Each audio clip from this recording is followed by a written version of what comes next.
Okay, so thank you so much for joining us for today's webinar. Before we get started, I'd like to firstly acknowledge the traditional owners on the land on which we're holding today's session.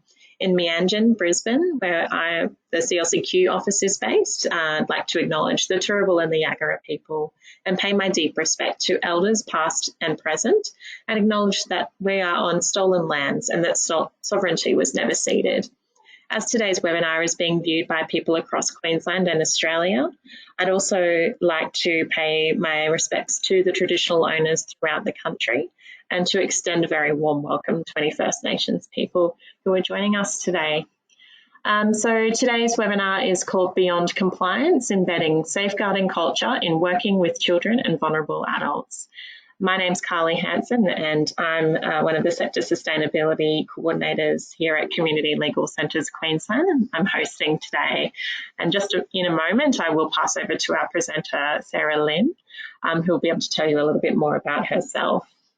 But just as an overview of what we'll be discussing today, this session will cover some of the building blocks of safeguarding culture and BB Safe's framework that they've developed, which is a culture-led framework which brings safeguarding to life for everyone in your organisation, from the boardroom to the front line. So very important topic and area for community legal centres and also for other organisations who are working with children and vulnerable adults. So before I hand over to Sarah, just a little bit of housekeeping. So today's webinar is being recorded and we'll have the recording available probably tomorrow morning. So you'll receive a link with that recording shortly. And the PowerPoints have been emailed out to everyone this morning as well and are also available to download from our website. If you haven't had a chance to do that yet, I'll also upload a copy to the GoToWebinar system for you to download. Once I hand over to Sarah, I'll make sure that they're uploaded into there. So there are a couple of reflective questions that Sarah will also be taking us through. So when that slide comes up, feel free to have a think and pop any comments into the chat and you'll be prompted to do that if you feel comfortable to do so. So I think without further ado, I'll now hand over to Sarah Lynn, who is our fabulous presenter today, and she's also the CEO of BB Safe. So Sarah, please take it away.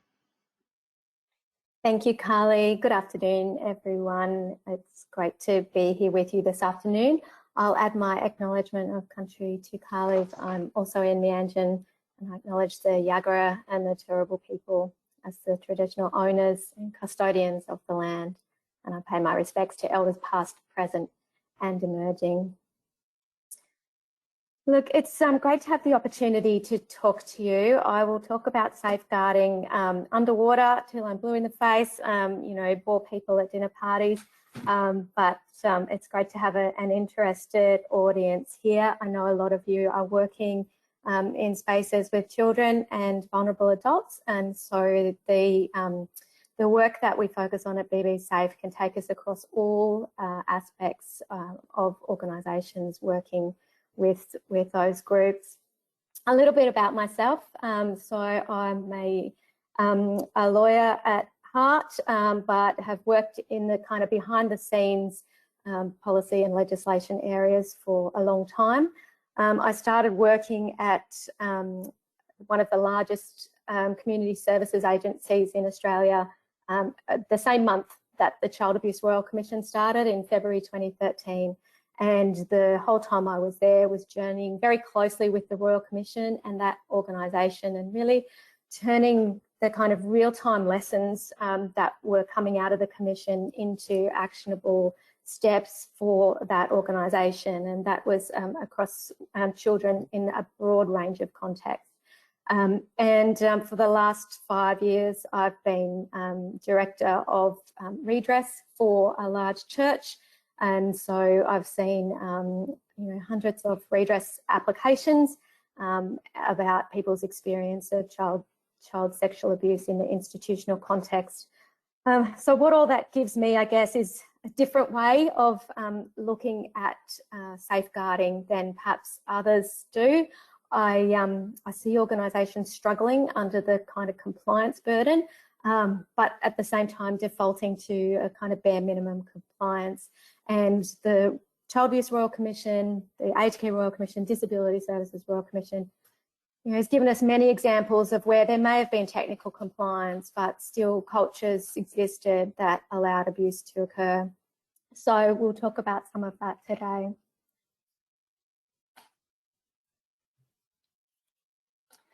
So just a note to start that we will be talking about abuse and sexual abuse. I won't go into any detail, but the content can be distressing for some people.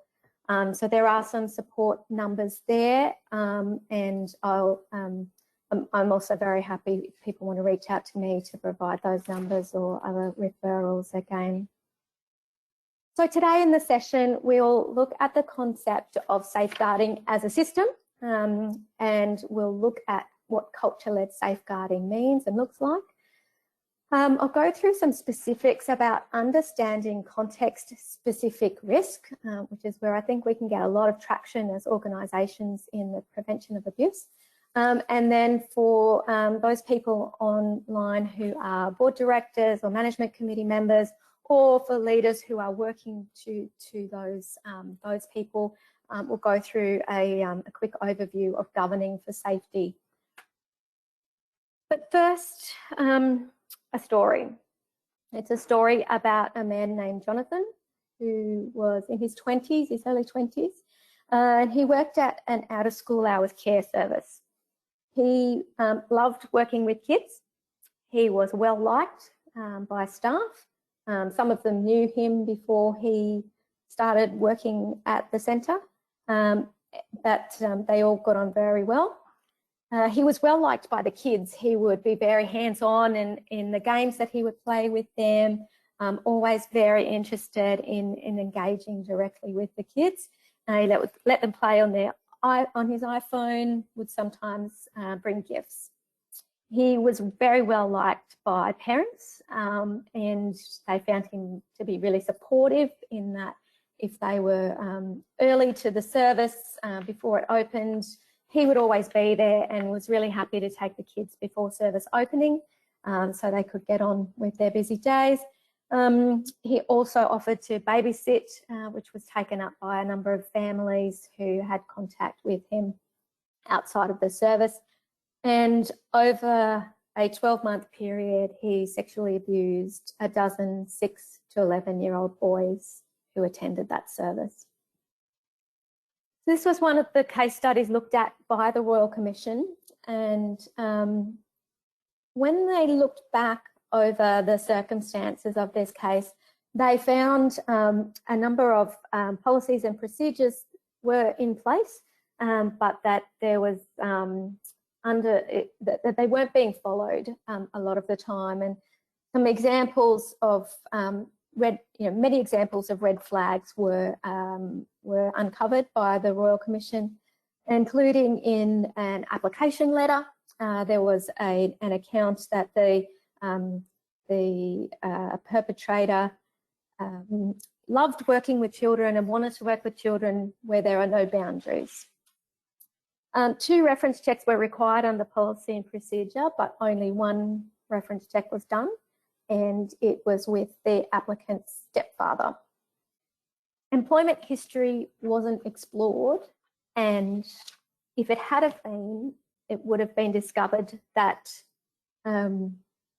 he had recently been sent home from a camp in the States where he'd been found at night coming out of a bathroom with a child where there was no context for that to be happening.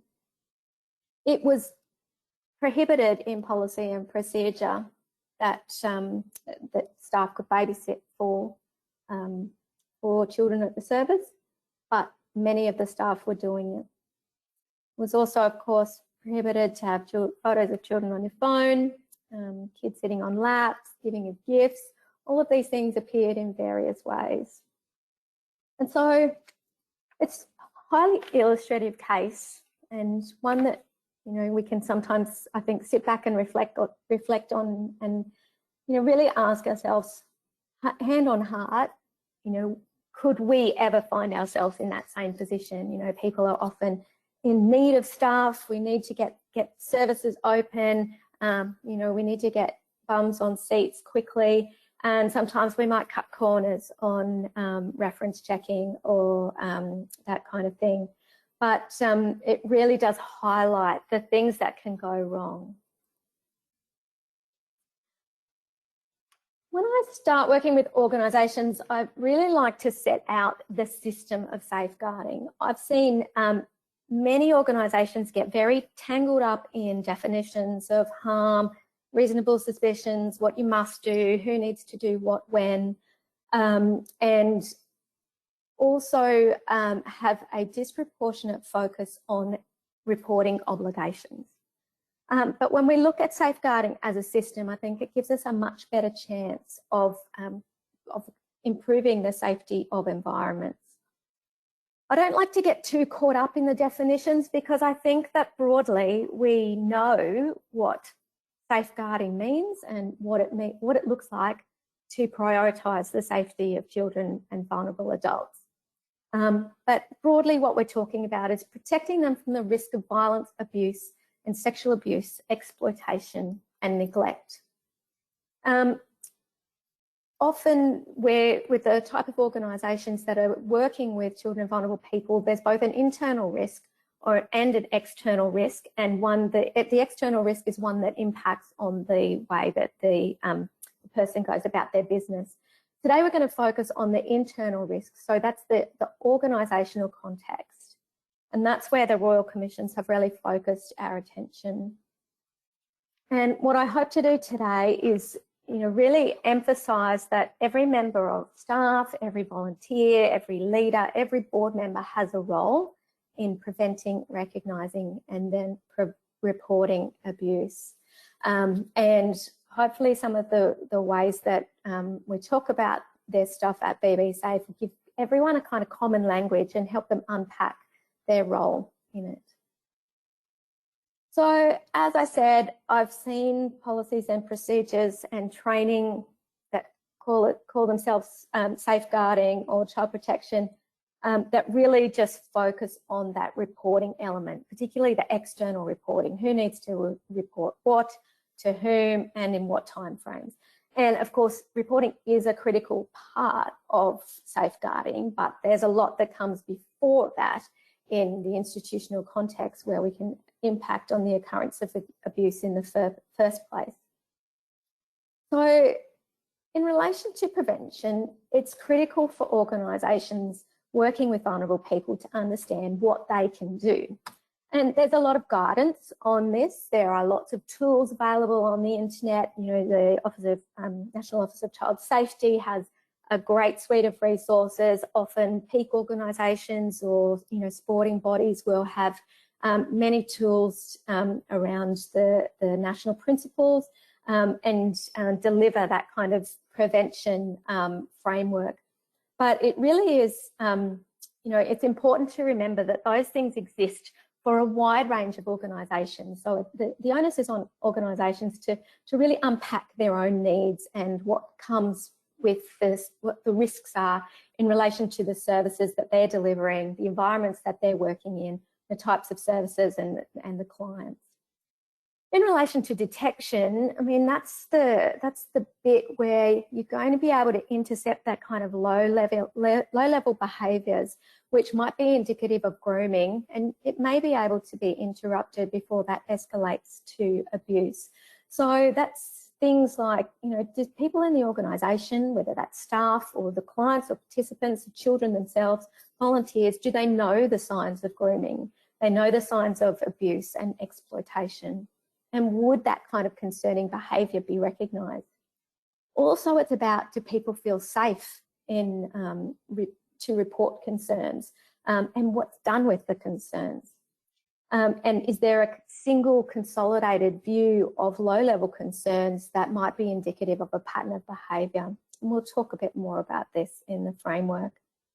In responses, that's about how are you responding well? to an organisation, to an issue. A lot of the organisations that I work with are values-based, mission-based organisations, and they want to do a really good job in responding and valuing the clients they're working with.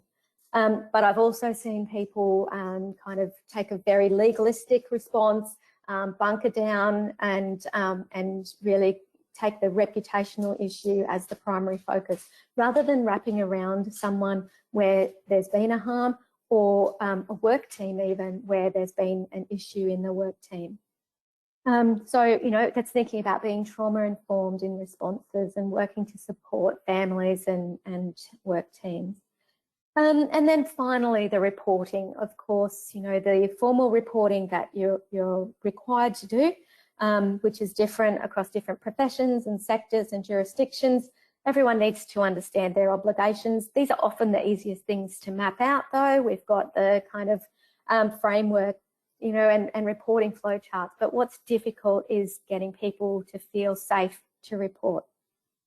And it's also important here to think about what the role of the board is in understanding the kind of reporting that's going on, looking at complaints that are going on.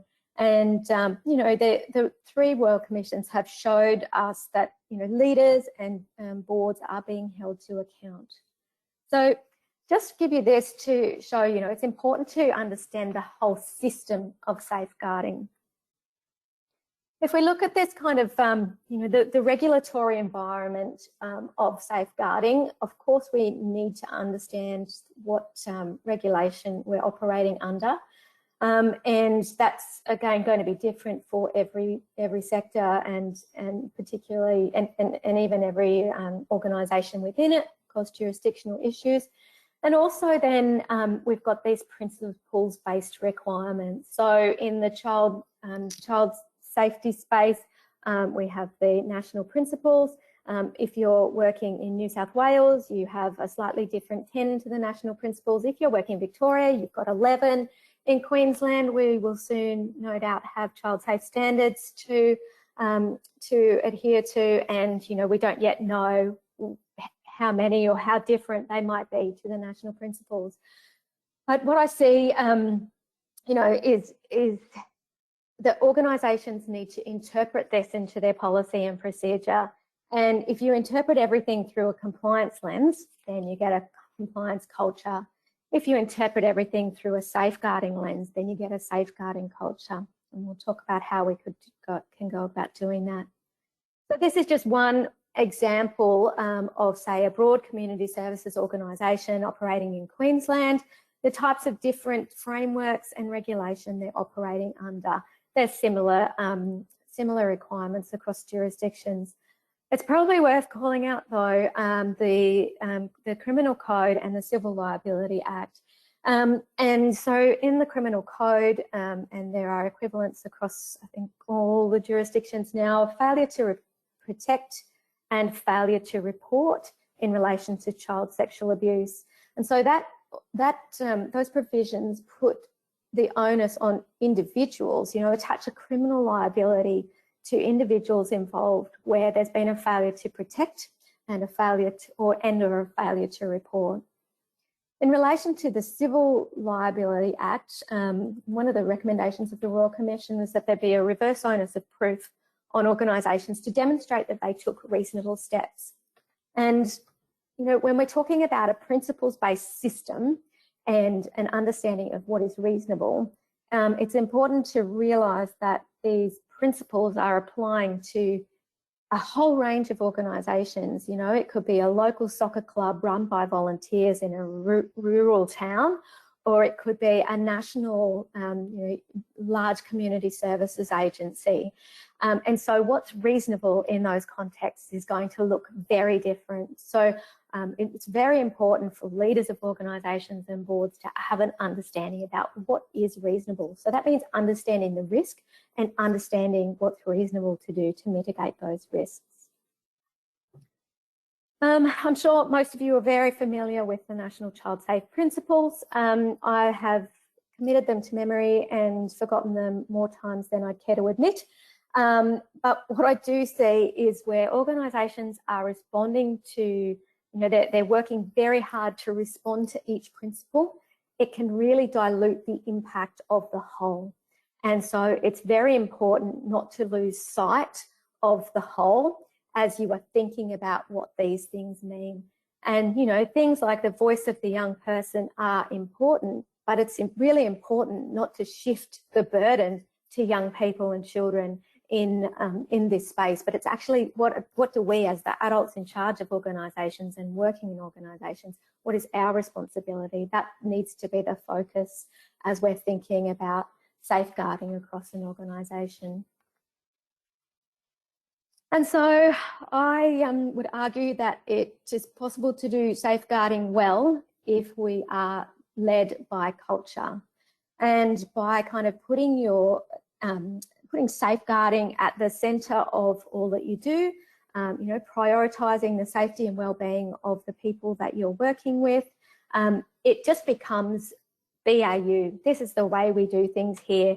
And by taking care of culture, compliance takes care of itself, because you're already doing those things that are best practice, but you're doing more than that, because you're focused on, you're talking about, safeguarding is a living, breathing issue for you in your organisation. And so to overcome my terrible memory and forgetting of 10 versus 11 versus 10 child safety principles, what I've developed is the building blocks framework. So the BB and BB stands for building blocks. And by using this framework, I've been able to develop a way of thinking about this that is simple, in language that everyone can understand, and that we can all unpack our role in, so that we know what it is, what our contribution is, and to try and cut through that compliance complexity. And I think sitting together, these building blocks give us a strong foundation for safety. So just having a look at what each of them mean. And the first building block is leadership. And so this is where you make your very public commitment to prioritising the safety of your clients, and that is lived out in the way that your board, your leaders, your staff, your volunteers are regularly talking about the safety of clients and what it means for the people that you work with. Anyone in touch with the organisation should be able to see evidence of that commitment in your service sites, on your website, of course in your policies and procedures. Leadership is also about creating an environment where there is psychological safety. If we look at the examples that have come before the Royal Commissions, people often noticed things but didn't feel that they could say anything. And there's various reasons for that. But that means thinking about, what's your low-level complaints? What are you doing with your low-level complaints and feedback? Are you treating those things as an opportunity to improve, to get better, to have that culture where you take everything as an opportunity to be better? Or is it taken as as a bit of a pain, and we're not really looking at it, we're not going to give feedback, it's just the form on our website? And then thinking also from a leadership perspective, how are your leaders? What are they looking into with regard to your complaints and feedback? If you've got 10 sites and you get 50 complaints a year from each site, except for one where there's none, that could be telling you a story that there's not safety there, that people don't feel safe to come forward. So it's about having that kind of learning and continuous improvement mindset. Also in leadership is that recognition of participants and their cultures and their individual identities and all of the amazing things that they bring to us, and the reasons that we want to work with them to be their best selves, and whatever that context is for you. And so making sure that people can see themselves as a valued part of your organisation. The second building block is the people. So making sure that your people are suitable, and not just suitable, but actually really great at working with your clients, and having processes in place to make that as robust as possible. So from the moment a person sees a job ad for your organisation, do they see your commitment to safeguarding in there? At interview, are you talking to people about why they want to work with your client group? So asking them those values-based questions in interviewing? Are you doing full employment history and reference checking? Of course, we all have to have our valid screening background checks, our working with children checks, but as we know, you know, an over-reliance on those can be dangerous, and that there's no guarantee of ongoing suitability. So, you know, of course, it's an important part, and it's one indicator of whether you're taking it seriously or not as to whether everything's up to date. But it's also not the, you know, there's a lot of over-reliance on that. Where people do come to work with you, having a living, breathing code of conduct which sets out professional boundaries, and that you talk about that at team meetings. You know, are you bringing that to, you know, a monthly share at your team meetings, so that it's not just the thing that you do in your induction week and sign off and nobody ever mentions the code of conduct to you again, but it's how are we working with a code of conduct in this team, and how are we holding each other to account. It's then, of course, the ongoing training, support, and the supervision that is required in terms of, you know, actual supervision, but also for people working in those more kind of professional social work type roles, that reflective practice supervision. And of course, knowing the signs of grooming, abuse, neglect, and exploitation, so that people can recognise and speak up and act on concerns. The third building block is the environments, and this goes to both the kind of conditions that are in place, you know, what is the norms, what is the culture of the organisation, as well as the opportunities. And so I've broken this down into 4 questions, and we will have a look at this in a bit more detail. But the 4 questions are, where are the relationships of trust in your organisation? And for most people working in community services and sporting organisations and schools, we want to establish those relationships of trust, because that's where we can do our best work with people. But with that comes risks. So you need to understand that and think about what you might need to put in place to mitigate that risk.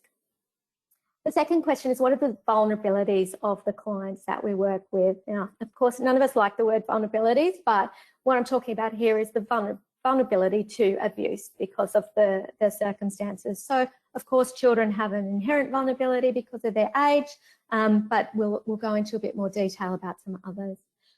What are the physical spaces like? So where would there be opportunity for offendings, for abuse to occur, or for neglect to be perpetrated, or exploitation? And then what are the online spaces where the relationships can be formed? And of course, within all that, making sure your spaces are warm and welcoming for clients and their supporters and their families, and that's, you know, picking up some of the cultural issues that might be important for people. And then the final building block is responses. So, of course, that's the reporting. So having a clear reporting process, but also it's about sending messages about what do you want to be reported. So where people have just a gut feeling or a concern, is there a way for them to express that concern in a safe place? And is that captured in a way that's kind of systematic, and you'll be able to do something with if you get multiple concerns about someone? It's being, of course, cooperative in working with authorities, and using, again, that continuous improvement approach to dig into incidents that have occurred, learn from them, look at the systems issues that are coming out, and just keep getting better. And where something has occurred, it's about responding compassionately to people who have experienced harm.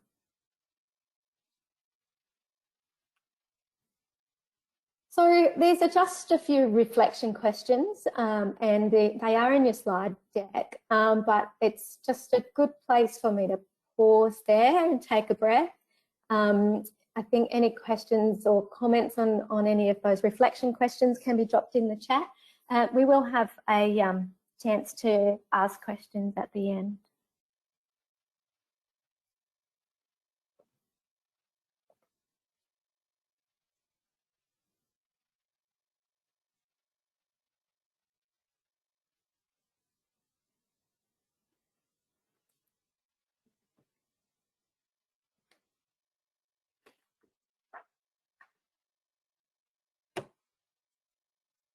Well, I'll keep moving through and we'll look at understanding the context-specific risks. So this is where you can have a real impact in the environmental conditions. So thinking about what's called situational prevention theory. If we think about, you know, just what's the kind of norm, what goes here, we can be inadvertently sending messages that we're not really paying attention to safeguarding if we're not elevating these kind of issues. And conversely, if we're very active in our discussion and consideration of safeguarding, then we can be pulling a lot of levers where it means that abuse and neglect and exploitation is less likely to occur. And so there's those 4 questions again. We'll go through some of the considerations for each of those. So just for the purposes of the presentation, I've grouped these together. So is a relationship of trust required to deliver the activity? So in most cases, yes, it is. Is it required to be delivered one-on-one? So there are times and services where it is entirely appropriate for services to be delivered one-on-one. So whether that's counselling or health appointments, that kind of thing. But there's a risk that comes with that. So what do we do to mitigate that risk? And it can be things like, you know, really simple stuff, the glass panels indoors. You know, is it appropriate for another, you know, chaperone to be around? So thinking through what that is. Rotation of staff can be another one. Is the activity providing personal or physical care? So we know that there's an increased abuse risk in this context. And is the client in a position of dependency on a staff member? So, you know, are they relying on one person or, you know, only a small number of people for their day-to-day care and support? And the relationship that can develop there, again, is one where there can be issues. A person with disabilities, of course, may have issues around communication. They may be in receipt of services that are related to that personal or physical care, might have other issues going on, which makes it difficult for them to communicate or makes them more vulnerable to abuse. And then, of course, there's some other vulnerabilities: gender identity, cultural issues, mental illness, risk of homelessness, where people may be very reliant on the staff working in a service. Are there pre-existing relationships between staff and clients? So this can be a tricky one to manage, but really it's about disclosure. You know, it's only where things are kind of done in secret that we probably need to have concerns. So what is that pre-existing relationship? How are we asking people to disclose that, and how we manage it? Sensitive information about people. So many of us will have this kind of information. So who might be able to have access to that information? You know, if we're making it harder for potential perpetrators to be in the direct positions where they have access to people, you know, might we see then more people kind of coming out of these other areas, such as an information area or records management area? Access to financial information can be a key one for the potential for financial exploitation. You know, we know a lot of staff like to go above and beyond to support people, but you know, it can be a very fine line between someone who's going out of the way to drop groceries in on the way home, and you know, then that kind of pushing into, you know, helping people write their wills or access bank information, that kind of thing. So thinking about that and the risks and mitigation.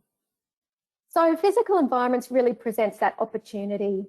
So is the activity required to be provided away from other people? And then is there natural surveillance? So, you know, we've had discussions in the media lately about having more physical natural surveillance available in, for example, childcare centres, that kind of thing. So that's a key one. Toilets, change room access. Transport is another one where, of course, you know, it's about people being away from other protective adults. So transport is a big one. Strangers in and around the activity, you know, the risk from strangers may not be as high as what our kind of media conditioned minds might think, but it could be, for example, if you're operating a group home or, you know, some kind of residential service, that other people come to know the location of the service and are prepared to, you know, kind of exploit the situation that the clients are in there. Are there other adults, so other families? You know, we see this in sporting activities sometimes, weekends away, kids all running around of mixed ages, and with other adults and families, you know, where adults might be engaged in socialising, you know, what's happening with the kids around that. And then in the online environment space, you know, is one-to-one online communication ever required as part of the activity? And if it's not, it should be prohibited. And if it is, then, you know, are we making sure that people are only using official channels, official devices, you know, except in emergency circumstances? And if that was the case, then there'd be a discussion, you know, with managers and upline, etc. Photographs taken of children and clients, you know, this is a pretty standard one, but again, official devices are pretty important to use. Restrictions on staff connections to clients on social media, and again, just coming back to that other one about online access to information about clients. So some reflection questions to take back. Do you understand your context-specific risk, and how are you embedding regular and meaningful risk assessment and mitigation? And do the risk assessment questions make you think of risks that you haven't covered off? So I'll just leave those questions with you. So just thinking through some of that for legal assistance workers who are on the line with community legal centres or in other spaces, you know, I think for you, you are certainly dealing with people who are experiencing vulnerabilities, and you have knowledge of that and are often required to explore those vulnerabilities as part of the service provided. So, you know, what has your team got in place to kind of safeguard the clients that you're working with? Of course, we, you know, legal professionals have ethical obligations, you know, on them, as do we all. But how are you really bringing to life that risk and the mitigation within your organisation? There's access to personal and sensitive information, of course, and that can be of a whole family, so not necessarily just the person that is your client, but it could be children, it can be extended family, partners, ex-partners, etc. There can be a real power differential where people are really relying on you at a very vulnerable time in their life, and so that power differential is one that can be exploited. You've got the formation of trusting relationships. Again, that's part of the way you deliver really great services. You know, there are requirements around confidentiality and privacy, except as required under kind of mandatory reporting obligations that may apply to you. But it's important to understand the risk that can come with that if you're sharing information. You may have engagement with other service providers, so, you know, really leading by example in this space, but also you may receive disclosures from the people that you're working with about other things that are going on in their lives and their contact with other service providers. And I guess just a question for you is, would concerning behaviours be recognised and actioned? And look, just to give you a quick overview of governing for safety. So we've got, I guess, I've kind of mapped these 3 tiers of board responsibility. So the director's duties, universal working with children requirements, but of course it's not just children, it's, you know, the disability standards, aged care standards, and then there's the service specific requirements. And so if we look at the director's duties category, we see, of course, we've got our ACNC requirements and governance standards. You've got your director's duties, and I also put in here insurance, because that requires us to disclose information, but also we know that it's getting harder and harder to get insurance for sexual misconduct claims, which means that, and where it is available, is extremely expensive with very high deductibles. So, you know, organisations are having to take a lot more risk on themselves. So managing that through at every level is really critical. If we think about the role of the board in these directors' duties, on the right-hand side, we've got, you know, what's the role of the board in driving culture? So driving a culture of safeguarding, setting strategy. So how are they going to show the organisation the priority that's giving to safeguarding? Of course, managing risk at that enterprise level, setting out the expectations of risk management throughout the organisation. Financial management. So is the, you know, are appropriate resources being dedicated to safeguarding across the organisation? We often see it, that safeguarding is kind of lumped into someone else's job, or you know, there's a team that does safeguarding, but all they get to do is investigations. You know, they don't have time to do that prevention work. So, you know, what is appropriate in the organisation that it has the risk level of yours? Monitoring performance of the organisation, of course, and the compliance bit, of course. Appointment of the CEO and other leaders. So is that, are we exploring our leaders, our executives' understanding of safeguarding and putting KPIs into performance contracts? Stakeholder accountability, so for all of the stakeholders we work with, and the reputational issues.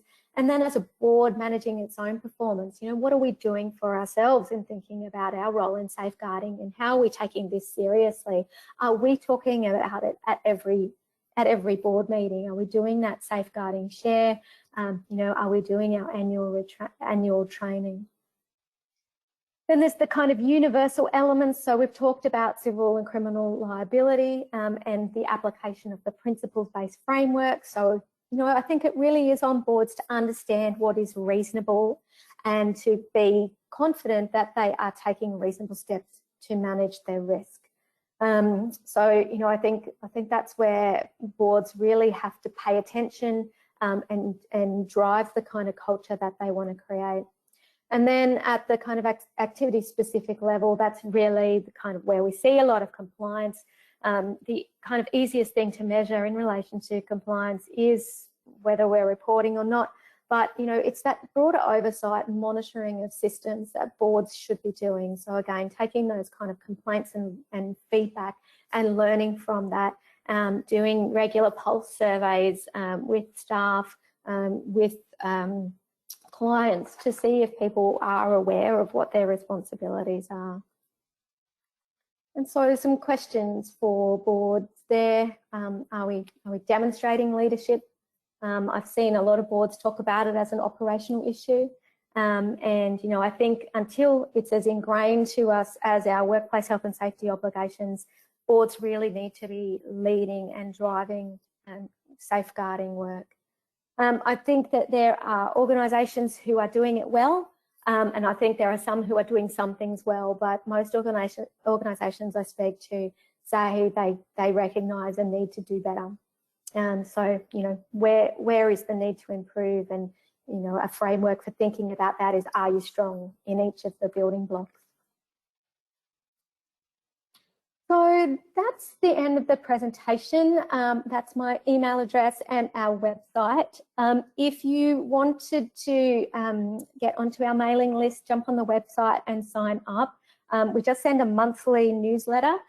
We do a free monthly webinar on various topics. So we have got one next Monday, the 11th, on the signs of grooming and abuse. And I'd love to welcome you all there. So you can just drop me an email and I'll send you the registration link for that. But I'm really happy to take any questions. Great. Thank you so much, Sarah. That was really interesting and really good to have a different lens on safeguarding as a cultural issue rather than just focusing on compliance, because I do feel like that's often where that's our sort of safe zone, often as lawyers or as board members, making sure that we are meeting those obligations, and often that's just the bare sort of minimum really. So, embedding that culture does seem like a really important approach. So, yes, as Sarah said, open for questions now. So just a reminder that you can type your question into the question box on the GoToWebinar control panel, and I'll read out your questions for Sarah to answer. And it's a really good opportunity to ask them while we've got the expert in the virtual room. So please do, have a think about those reflection questions. Think about what you're doing in your service or what you could be improving upon, and any other sort of hot questions that you might want to ask. So hopefully there'll be some come through shortly. So far there's just a question about the getting the handouts or the PowerPoint. So they're up now on the handout section of the GoToWebinar control panel for you to download, so you can grab those. And we'll also send a link to the recording with the handouts after today's session, so you can grab them there as well. So Sarah, I might just ask whether there's any, with lawyers, obviously, professional obligations are important there, but just wondering if there's any specific other considerations for lawyers in particular when working with vulnerable clients and children that are sort of specific to that profession that might be different, because obviously it's unusual, I think, for lawyers to just be driving clients around or attending at their house, but occasionally that does occur. And just sort of thinking about the community legal centre context where funding is often a constraint. It can be difficult to have a meeting room with glass panels where others can view, but obviously if you're providing legal advice, often that is a one-on-one kind of situation with the client and the lawyer in the room. So just thinking anything else that you might want to share. Yeah, look, I think, a couple of things. The situation is the situation, whatever environment we're working in, sometimes it's not possible to have the ideal physical design. So then we think about, well, what else is there? In the legal advice context, you're generally making really good notes. There's supervision requirements for people in early practice, and whoever the kind of principal of the service is going to be setting a culture where it's expected that this is the kind of professional way that we deal with clients. So it's probably thinking about that. How do you just have those discussions as a team and bring out, well, we do get a lot of access to sensitive information. What is are there scenarios that we could think through where maybe we would have concerns, and what would we do about that? I guess I think some scenario kind of testing would be really useful. A new lawyer comes to your service, and really, I can't quite think of what examples there might be, but was always taking on the teenage cases, that kind of thing. And so, does it tell you anything? Or just being aware, I think, of the potential concerns and bringing it to life. Great, thanks, Sarah. So a question's come through just asking, and this might be a tricky one to answer, but whether it's acceptable for parents born overseas where cultural practices do not support safe practices to continue that in Australia. Look, that's a tricky one that I won't attempt to answer, except to say that, of course, cultural issues can be both a vulnerability and a strength, of course, in the context of safeguarding. it's important to recognise that that can create vulnerabilities to abuse and exploitation, and also barriers to the potential disclosure or reporting. And so that's why, organisations would generally have information available in different languages, in easy read formats. If you're working with children, making sure that that's in a language and format that children can access and understand. And so, yeah, of course, there's the obligations around child protection, which sit alongside this. But I think from the point of view of what you might be exposed to, it's about acting on gut feelings, I think, having the discussion and working through with your supervisor what's the appropriate thing to do, let alone potentially the legal requirements on you to take that further. Great. And another question here is whether, I guess, sort of just wanting to explore what practical sort of strategies organisations could use when they're interviewing new workers to make sure there is, that they are getting a person who's fit for the role, who, because I think even if we're doing sort of checks and balances around reference checks and asking questions around culture and fit, it can be a difficult question to frame up in an interview setting or in so there's a few different avenues to attack that from. Being upfront and vocal and putting the your safeguarding priority in job ads and in position descriptions will have a deterrent effect for some people. In the interviewing process, asking those values-based questions. So why do you want to work with children, and exploring people's motivation for wanting to work in the area. And I guess they're kind of understanding, you can explore quite explicitly how they maintain professional boundaries, and you can do that through a scenario question for there's lots of ways to do that, but I think be explicit about it. In the reference checking, making sure you understand where that referee fits in a person's employment history, and asking them specifically, do you have concerns about this person working with children or people with disabilities, older people, and would you work with them again? Just be very explicit on that. And then it's the onboarding stuff.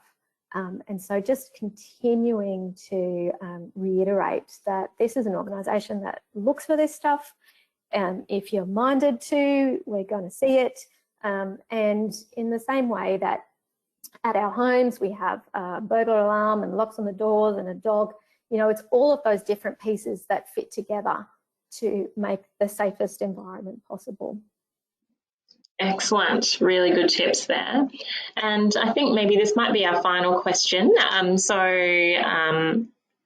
Thank you for everyone that's asked questions, and certainly I'm not going to name this person because I think it's really good to just be able to ask these anonymous questions. This person has mentioned that their organisation is somewhat immature in safeguarding, and although everyone sort of talks about it being an important thing for the organisation to do, progress has been slow. Sarah, do you have sort of a one top argument that this person could use to convince the board and executive to invest resources and show that the organisation is taking safeguarding seriously, other than waiting for a critical incident to happen? No, we don't want that. More than one. So I do a lot of pro bono sessions with boards. I think boards need to pick up this stuff and drive it. So I'm happy to, as much as I have capacity to come and talk to boards. And so some of the approaches in that, there's always the person on the board who's driven by the financial stuff. So, I talk to them about insurance and risk. There's the person who wants to, look after the human resources in the organisation. So, we talk about valuing our people and making it a kind of employee value proposition to be an organisation that's leading and safeguarding. So, a few different hooks at the board level.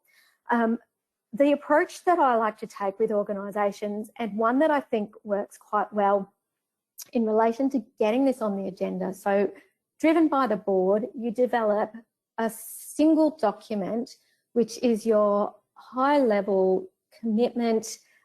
It's where you say, this is what we understand and this is what we're going to do.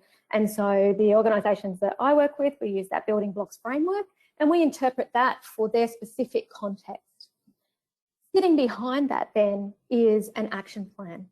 And I think for some organisations, it can really help to view that as a kind of 3-year action plan, and you just do it step by step. So in the same way that our reconciliation action plans have that kind of 3-year timeline, we think about it that way. So it's a little bit more bite-sized for organisations. It's not so overwhelming, but actually the commitment's there. And if we've got any questions about what do we do in this situation, we've got that document that says we prioritise the safety of the people that we're working with, and we just keep coming back to that.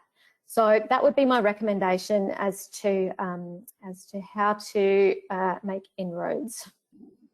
Wonderful. Hopefully that's helpful for you, question Oscar.